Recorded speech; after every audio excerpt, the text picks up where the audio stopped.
Olá! Bem-vindos ao episódio 5 da nossa série O que é o Evangelho? Hoje, a gente vai encarar talvez a pergunta mais importante da vida.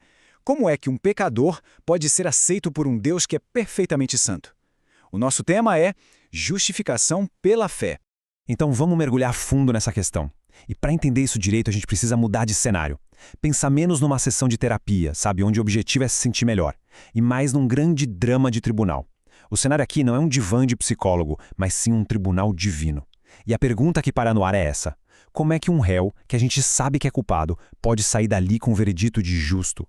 E não de qualquer juiz, mas de um juiz que é perfeito em sua justiça, que não dá para enganar nem subornar.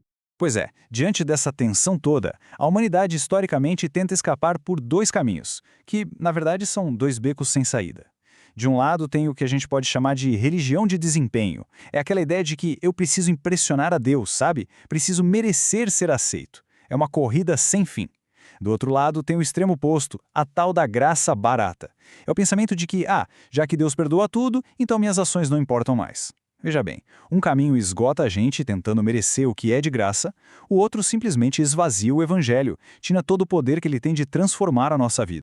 Isso nos coloca num impasse que parece sinceramente impossível de resolver. Porque a Bíblia é muito clara em dois pontos. Primeiro, Deus é um juiz perfeito. Ele não pode simplesmente fingir que o pecado não existe, varrer para debaixo do tapete. E segundo, todos nós, sem exceção, somos culpados diante dele.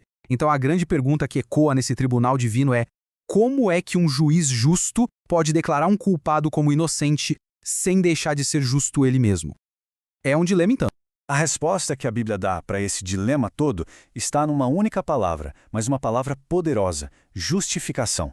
E aqui, atenção, porque isso é crucial. Justificar é um termo legal, um termo de tribunal. Não significa tornar alguém bom por dentro, sabe? Mudar o caráter da pessoa. Não, significa declarar alguém justo, legalmente. É como o bater do martelo do juiz. É um veredito que muda completamente o nosso status, de condenado para absolvido. E essa distinção que a gente vê agora entre justificação e santificação é vital entender isso. Pensa assim, a justificação é um ato único, instantâneo, de Deus. Pimba! Ele muda nosso status legal para sempre. Já a santificação, isso é um processo. É a obra do Espírito Santo que vai mudando o nosso caráter ao longo de toda a vida. E por que isso é tão importante? Porque confundir as duas coisas leva a uma ansiedade espiritual terrível. A gente começa a achar que precisa ser bom o suficiente para ser aceito, baseando nossa segurança no nosso progresso e não na obra que Cristo já fez, que é a perfeita. Ok, então a pergunta continua. Como é que essa declaração, que parecia impossível, se torna possível? Bom, é aqui que o Evangelho brilha. A Escritura nos dá a resposta, e é simplesmente a melhor notícia que existe. Esse veredito de justo, ele não é conquistado, não é por mérito, ele vem de graça. É um presente, totalmente merecido, que só é possível por causa do que Jesus Cristo fez por nós. Vamos desvendar agora como essa verdade maravilhosa funciona na prática. Como é que Deus consegue, ao mesmo tempo, ser totalmente fiel à sua justiça perfeita e, ainda assim, ser aquele que nos declara justos? A resposta está em algo que ficou conhecido como a grande troca. Olha, este versículo aqui é o coração de tudo, é o centro da grande troca. O conceito por trás disso se chama imputação. É basicamente um termo de contabilidade. Significa acreditar algo na conta de outra pessoa. Pensa só.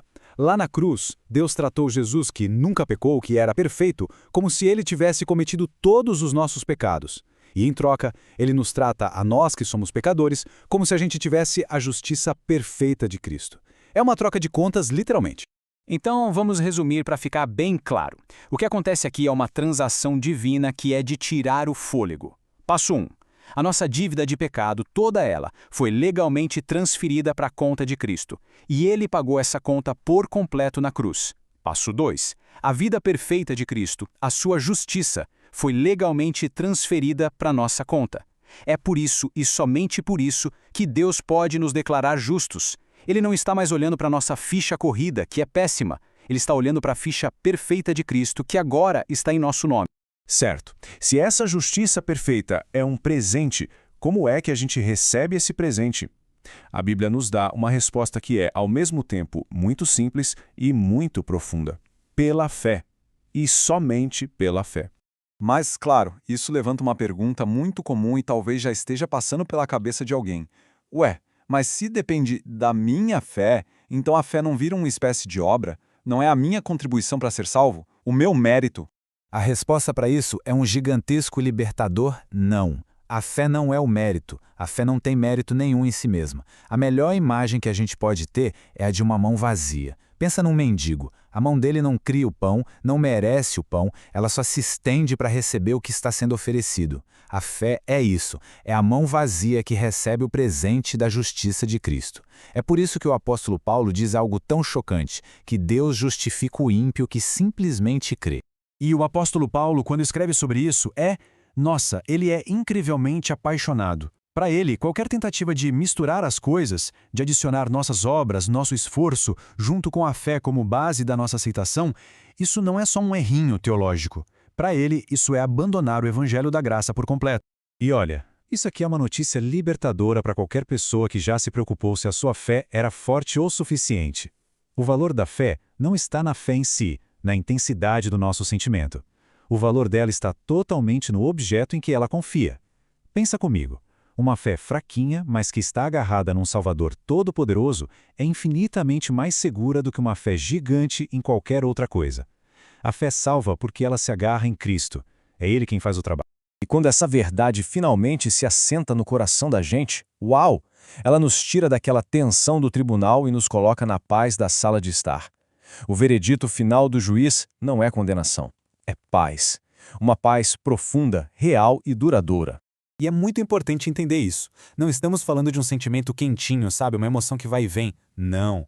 É um fato objetivo. É um novo status legal. A guerra entre a humanidade e Deus para aqueles que creem acabou. A hostilidade foi trocada pela paz. E essa paz, essa nova realidade, produz frutos que transformam tudo.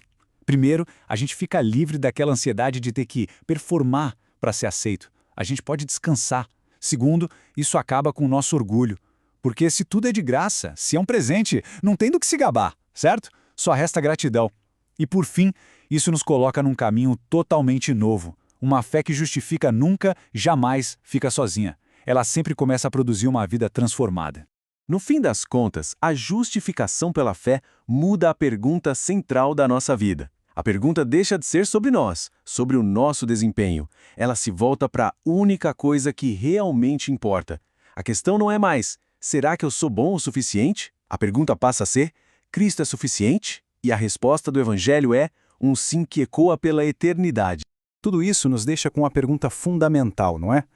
Se somos declarados justos somente pela fé, então, como que a gente responde essa oferta tão incrível? O que significa se arrepender?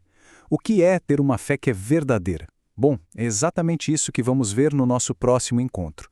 No episódio 6, vamos explorar como respondemos a essa oferta. O tema será arrependimento e fé.